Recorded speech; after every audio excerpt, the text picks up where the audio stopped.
Esto es Hablemos Escritoras para romper las fronteras con su voz. Hoy nos habla Marina Herrera.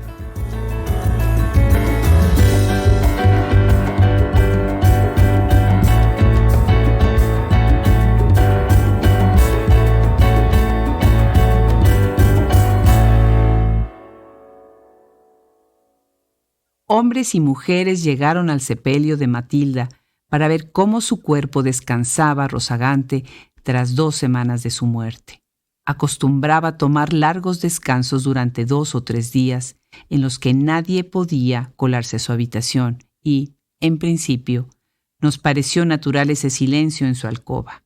Sin embargo, después del 5.º día decidimos entrar. Así empieza el cuento El cuerpo incorrupto, que da nombre a la colección de 13 historias publicado por Marina Herrera, por la editorial La Fragua, impreso en los talleres de Celsa en la ciudad de Gómez Palacios, Durango, en agosto del 2007. La escritora que nos ocupa el día de hoy es parte de esa gran constelación que habita y produce desde la provincia mexicana. Marina Herrera nació el 2 de diciembre de 1977 en Saltillo, Coahuila. Pertenece a la generación de escritoras nacidas en los 70s como Nadia Contreras, Sara Uribe y Marisela Guerrero. Su obra consiste en una primera fase como cuentista y ahora está incursionando en el teatro, ya con algunas obras montadas. Su libro, El cuerpo incorrupto, contiene historias que se desarrollan dentro de una reinterpretación del realismo mágico y lo fantástico, a la vez que en una espacialidad que nos refiere a un paisaje rulfiano, desierto y simultáneamente silencioso y lleno de voces. Querida Marina, qué placer escucharte. Bienvenida al programa y muchas gracias por aceptar esta invitación. Gracias, al contrario, Adriana, por invitarme. Estoy muy contenta de estar aquí y de estar con toda la gente que nos va a estar escuchando. Bueno, pues como muchas personas saben, mi encuentro con tu libro, El cuerpo incorrupto, hace un par de años, ha sido para mí un gran hallazgo dentro de mi trabajo para rescatar las obras de escritoras mexicanas contemporáneas. Es una obra que me encanta, verdaderamente me encanta. Y me gustaría que abriéramos esta conversación, si nos platicaras un poco sobre cuáles fueron tus primeras obras y cómo fueron tus inicios como escritora. Mis inicios como escritora, empecé escribiendo en periódicos. Era un poco periodista, una reportera cultural. Y al mismo tiempo estudiaba también para ser profesora de literatura, era correctora de estilo en otro periódico. Luego pues fui una constante asistente a talleres literarios de narrativa, como los que impartió Rafael Ramírez Heredia, Gerardo de la Torre, Guillermo Samperio, Alberto Chimal, entre algunos otros, ninguna mujer, extrañamente.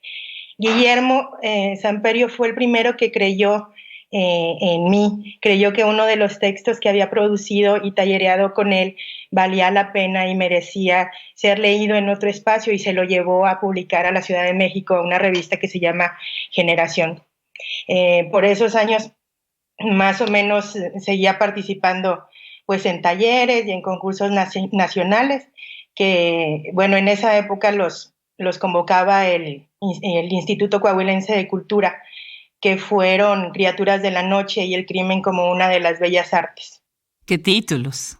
Sí, grandes títulos, sí, porque eran de todo este tema de horror, de violencia desde entonces. Y ya con este antecedente, en 2004 recibí una beca de jóvenes creadores, y con esta beca desarrollé parte de ese proyecto que después se convirtió en El cuerpo incorrupto, que también fue publicada por el mismo instituto. Es magnífico. Y hablando precisamente del cuerpo incorrupto, a mí me gustaría que tomáramos un poquito esta visión de cómo haces un énfasis en tus 13 historias de este libro sobre el cuerpo, sobre lo corporal, sobre la visión de la mujer y la construcción de la mujer a partir de diversos ángulos, y cómo haces énfasis en situaciones como el deseo, la presencia del acto ceremonial, el rito, los mitos que hay siempre en torno de lo femenino, los celos, lo grotesco y, por supuesto, bueno, la violencia. Entonces, ¿nos quisieras platicar un poco acerca de cuál es tu construcción? ¿Cómo es que tú vas trenzando estos personajes femeninos dentro de tus cuentos, precisamente en este libro, El cuerpo incorrupto? Para la construcción de los personajes, trato de pensarlos mucho durante el suficiente tiempo, hago anotaciones, voy construyéndolos mucho antes incluso de arrancar todo el aparato, ¿verdad? Hago muchos esquemas, los vuelvo a hacer. A veces inicio con algunas características o con alguna actitud que veo en algunas, sobre todo en las mujeres, porque es lo más cercano que tengo. Luego juego con eso, lo exagero y voy pues probando a ver cómo funciona. Aunque muchas personas mencionan el cuento Eucaristía como uno de los más conocidos y los que más impactan a los lectores, a mí me impresionan muchos otros cuentos de los que tienes ahí. ¿Nos podrías leer un pequeño fragmento del cuento Fiebre Terminal? Y al terminar de leer, hablar un poquito precisamente sobre esta historia. Sí, claro. Estoy desmembrada. Ayer se me cayeron los dientes, 2 dedos de los pies. Tengo las muñecas flojas, pero voy a terminar esta carta ahora cuando todavía puedo. Tú vendrás para no reconocerme, para seguir sin estar. No quiero que me veas, no quiero, pero mañana no podré prescindir de tu persona, de lo hermoso que se pone el aire cuando está a tu alrededor y me enlaza a ti, a tus ángulos, engranajes perfectos y únicos de los míos. Extendió el pliego que escribió a garabatos desde la enfermedad. Manchó el sobre con un coágulo que terminó de escupir en un recipiente. No es contagioso, aclaró en gracia. Qué increíble, qué cuento. Platícanos un poquito de Fiebre Terminal y cuál es tu intención ahí, qué es lo que te movió a escribir esta historia, este cuento. Bien, bueno, estamos hablando de una mujer que muere de dolor, que se deja morir de dolor. Creo que las mujeres tendemos a ese tipo de sacrificios que a veces rayan en lo perverso y además provocan un sentimiento tienen la intención de provocar un sentimiento de culpa en la otra persona. En este caso no hay una respuesta y de ahí es que deviene lo que sí. Entonces, estás viendo acá una historia en donde el personaje femenino está de alguna manera castigando al otro por abandonarla, pero en el mismo momento, en el mismo acto, se está castigando a ella misma, ¿no? Son relaciones conflictivas, relaciones tortuosas, ¿verdad? Y después, sobre todo, las escenas en donde hay una idea muy importante de lo grotesco, de lo obscuro y de lo violento. Recuerdo que cuando presenté tu cuento titulado Eucaristía en el Congreso de Literatura Mexicana en la Universidad de Texas, El Paso, causó sensación, pero nadie en el público lo conocía. Nadie lo había leído ni te había leído a ti en ninguna otra de tus obras. A mí lo que me llamó la atención es que tú la escribes en una especie de paz metafísica, sí, espiritual. La historia se desenvuelve en un halo total de normalidad y de paz espiritual que hace que el lector todavía más se conflictúe en el momento de llegar a lo que son ya las partes cumbres y las escenas pues más grotescas de esto. Este cuento nos lleva mucho al acto de la purificación, a los símbolos religiosos entrelazados con lo que es el amor perverso y la pasión. ¿Podrías platicarnos un poquito de ¿Cómo construyes la escena, la idea de esta paz en el ambiente que llega a lo espiritual para de repente dar una vuelta de tuerca y viene la escena violenta? ¿De qué manera tú vas enlazando estas dos cosas tan distantes y tan ambiguas? Bueno, es que Salvador está en paz. Él se encuentra en ese estado y además él piensa que está haciendo lo correcto para su purificación y también para el martirio de Otilia. Entonces, creo que pues eso va llevando finalmente la historia hacia donde me la puse. Y bueno, todos estos símbolos relacionados con lo religioso, con el cuerpo de Otilia, con su cáliz, con su ser mujer, con su vulva, con su voluptuosidad, todo esto puede resultar pues chocante, pero finalmente es una forma de consagración. El cuerpo de Otilia es la carne, es la sangre, es la purificación que está buscando desde el principio, desde que la primera vez que Salvador la observa y la huele. Sí, magnífico. Sí, me encanta la manera en cómo lo estás explicando, lo estás describiendo. Pasando a otro tema, en tu producción como narradora, tus historias están ubicadas especialmente en escenarios muy característicos del norte del país. Bueno, tú eres originaria de Saltillo, entonces es algo, bueno, parte de tu contexto. Ahí vemos en tus cuentos desiertos, lugares aislados e inhóspitos, a tal grado que llegan a convertirse en personajes. El espacio es un personaje dentro de tus obras que incluso nos invita mucho a hacer una mirada rulfiana de esos espacios desolados, ¿no? ¿Podrías hablarnos un poquito de la geografía, de las fronteras, de cómo imaginas los territorios y los espacios en general en tus historias? Algunas que entran incluso en lo fantástico, como por ejemplo las mujeres araña. Claro que sí. Bien, pues es que el desierto es el paisaje más familiar con el que he tenido contacto. Pues siempre me sorprende descubrir ahí en medio de la nada, en medio del desierto, es el lugar en donde se hace vida, un pequeño caserío allá, por donde apenas alcanza uno a ver desde la carretera, un nido de víboras allá abajo de la sombra de una piedra, o como pasó en la fundación de mi ciudad, un ojo de agua, ¿no? Y bien, esa idea me sirvió para ubicar los valles en los que se generan la vida y la muerte, y donde se desarrollan estos linajes de las mujeres de fuego o de las mujeres araña. Creo que era el lugar preciso para que ellas pudieran nacer y habitar.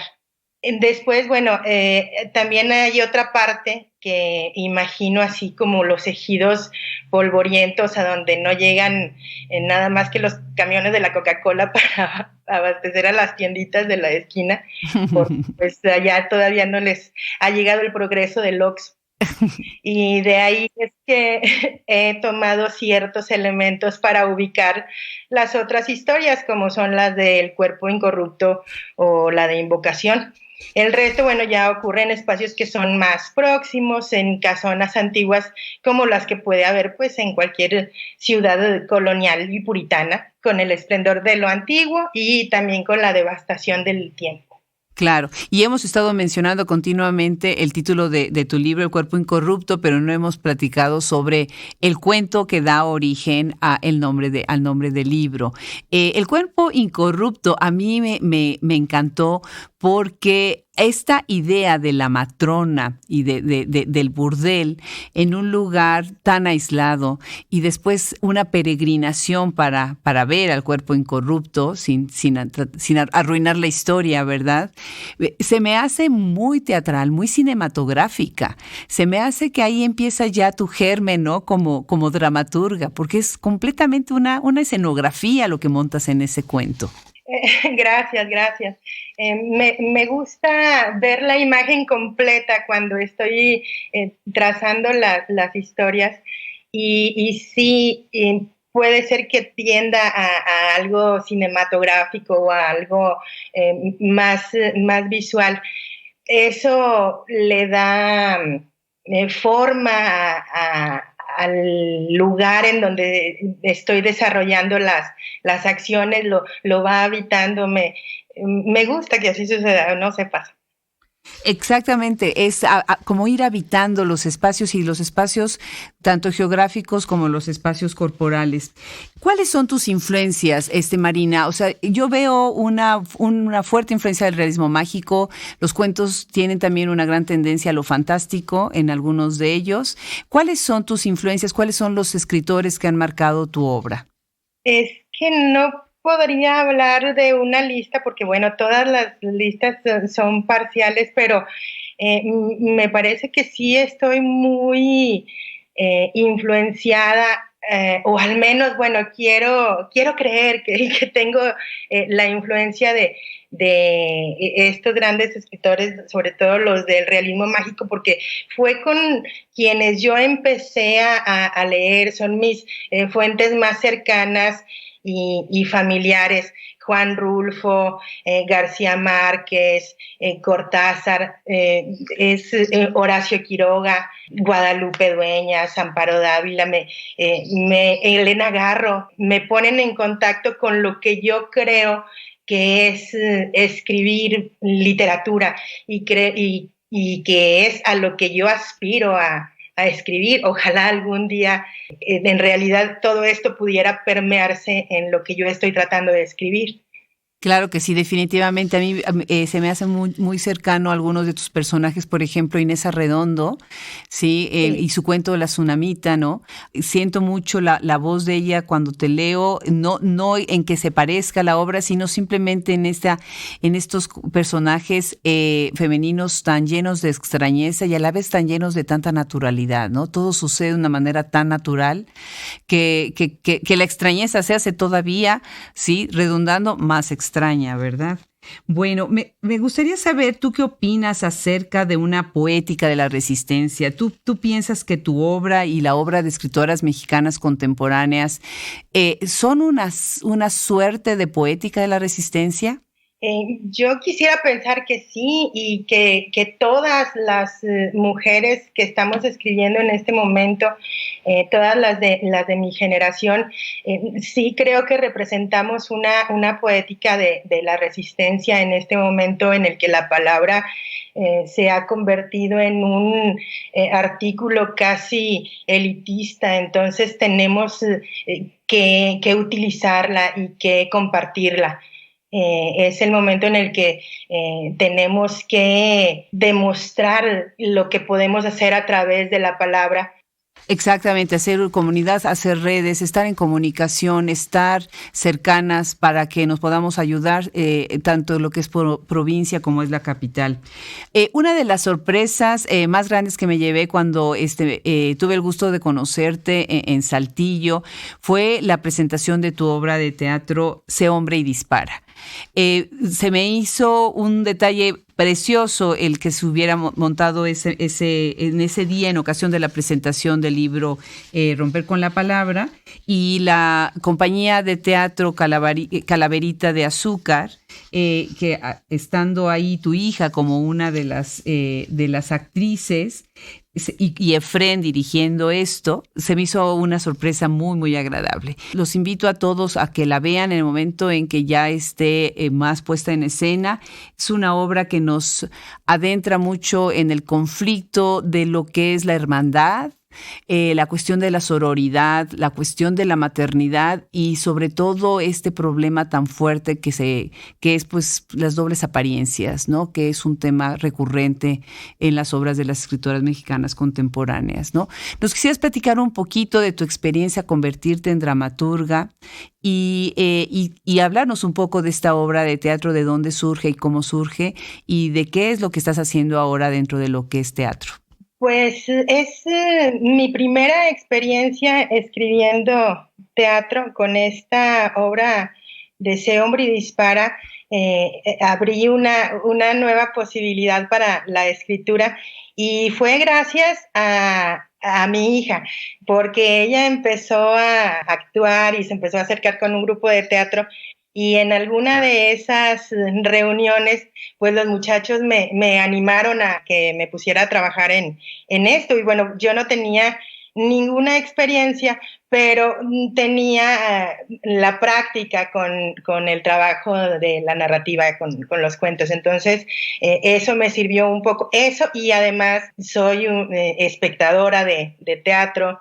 Y en mis clases de la secundaria, bueno, también he impartido un poco de bases de teatro que se dan en la escuela secundaria. Entonces, bueno, tenía más o menos esas referencias y bastante ánimo para hacer las cosas. Entonces fue que surge esta obra, que es bien la historia de tres hermanas, inspiradas un poco en una historia familiar, y como dices, a partir de una historia con doble moral, con un doble discurso, como en muchas sociedades que hay en nuestro país. Me sirvió esta obra de teatro para salir de un duelo también que venía cargando, un duelo sobre la muerte de mi mamá. Pero cuando salgo de esto ya tenía esta obra de teatro terminada, e inmediatamente estos chicos se pusieron a montarla, la ensayaron, la presentaron, y bueno, tuvo buena aceptación, tuvo buena crítica de los poquitos que fueron a verla, pero creo que generó un buen impacto en quienes estuvieron ahí, que nos acompañaron. Esta obra me permitió sí abrir un nuevo camino, un nuevo rumbo hacia la dramaturgia. Justamente pude ingresar en un curso de dramaturgia del Centro Cultural Helénico, que acaba de terminar ahora en diciembre. Muchas felicidades, Marina, qué bien. Gracias. Y como parte de como producto de este curso, tengo ahora otra obra de teatro que se llama No escuchas que se acercan. Me parece muy interesante el título, y entonces está en proceso esta obra. No, ya está terminada. Se estrena en mayo en el Teatro de la Ciudad, en el Teatro de Cámara Jesús Valdés, en la tercera semana de mayo. Magnífico. Y con el mismo grupo de Calaverita de Azúcar Teatro, ya sabes, con mi queridísimo amigo Efrén Estrada, y también participa mi hija Frida Herrera. Es el regreso a escenas de una actriz muy querida que tenemos aquí en Saltillo, que se llama Diana Vela, que bueno, también es garantía de buen trabajo y todo esto. Entonces espero que sea un proyecto bueno, con buenos augurios. ¿Quisieras leernos un poco, un pedacito de tu obra, Sé hombre y dispara? Claro que sí. Máxima. Faltaba un rato para que oscureciera, pero acosté temprano a Celeste. Álvaro llegó corriendo. Lloraba. Venía arañado, con un derrame en el ojo, golpeado de los brazos y la cara. Sudaba. Atrás de él venía mamá, sin aliento. Pensé que los habían asaltado y corrí a echar llave a la puerta. Los ojos de ella se pusieron blancos y se sostenía de las paredes para no caer. Creí que iba a convulsionar, aunque trataba de mantenerse en pie. Jalaba fuerte el aire por las fosas nasales y soltaba su denso aliento por la boca. Me gusta mucho este fragmento que has leído de tu obra de teatro Sé hombre y dispara. Creo que emocionó mucho a todos los que estábamos presentes en esta puesta en escena que tuvo Efrén. Platícanos un poquito sobre tu trabajo como maestra. Tú eres docente. ¿De qué manera tu carrera como escritora influye tu trabajo como maestra o viceversa?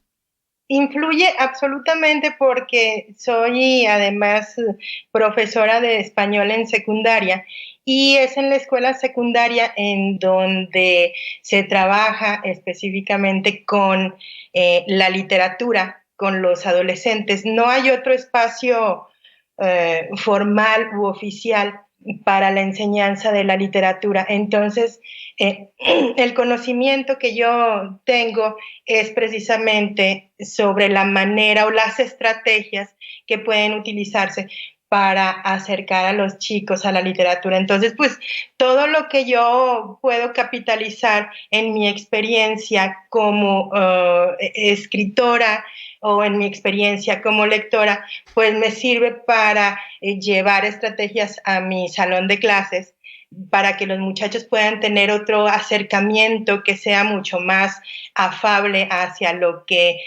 tratamos de enseñar como literatura en la escuela. Es muy enriquecedor lo que estás diciendo y muy importante la labor que tienen ustedes, que desde el aula motivan a los estudiantes a la lectura y a la reflexión de temas tan complicados como, por ejemplo, el género, la sociedad, actitudes machistas, violencia. ¿Qué me puedes decir sobre eso?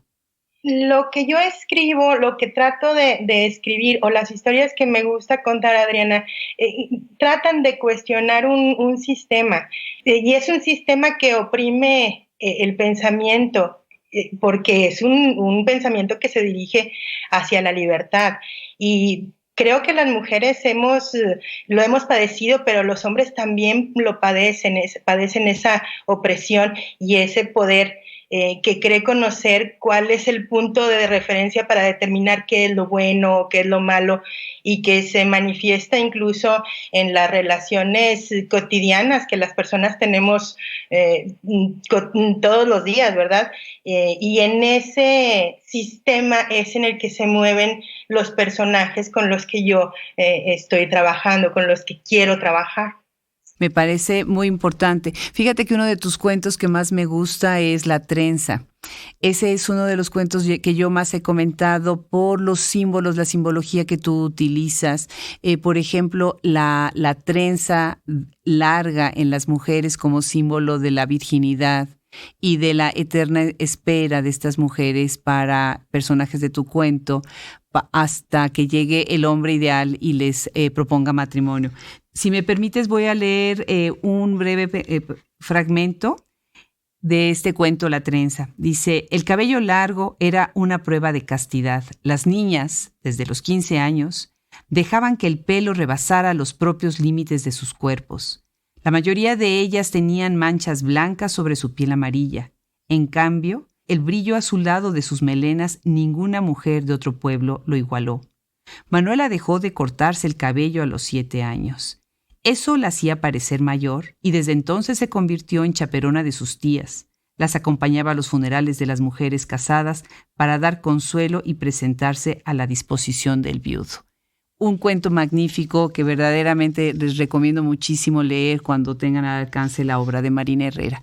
Me gustaría cerrar esta conversación haciéndote una última pregunta. ¿Cuáles son tus planes a futuro? ¿Qué más quieres agregar para todos los que nos están escuchando? Gracias, Adriana. Bien, los planes que tengo es para empezar, terminar una obra de teatro, la tercera de esta primera entrega en mi inicio como dramaturga. Y ya estoy en la fase de planeación de un nuevo proyecto que me tiene muy entusiasmada y que he estado postergando desde hace mucho tiempo, que creo que me lo debo y creo que ya lo tengo tan pensado, tan trabajado en la cabeza, que ahora que lo estoy poniendo en papel, me parece que está tan claro y tan ahí para hacerlo. Espero terminarlo y llevarme este proyecto durante todo el año, terminarlo para diciembre. Y vaya, ese es el proyecto fuerte que tengo ahorita, además de pues terminar mi maestría, de continuar con mi trabajo docente. Y bueno, pues ese es el trabajo que nos toca hacer a las mujeres, ¿no? Seguir adelante y con todo. Pues sí, Marina. Pues no me queda nada más que felicitarte y agradecerte nuevamente que hayas aceptado esta invitación. Estoy segura que vas a tener un año excelente con mucha producción, con todos estos proyectos realizándose y tienes que regresar a este podcast a platicarnos cuando acaben estos proyectos para que sepamos más sobre lo que estás haciendo.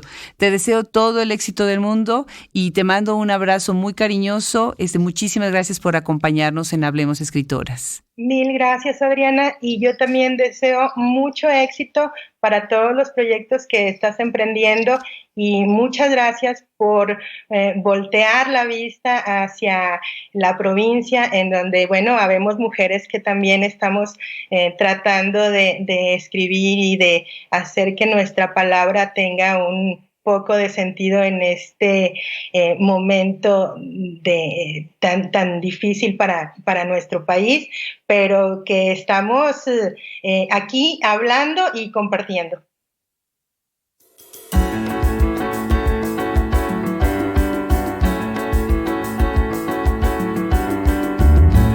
Hablemos Escritoras es gracias a la producción de Fernando Macías Jiménez, página de internet Andrea Macías Jiménez, el logo original de Proyecto Escritoras Mexicanas, Raúl Bravo. Muchas gracias.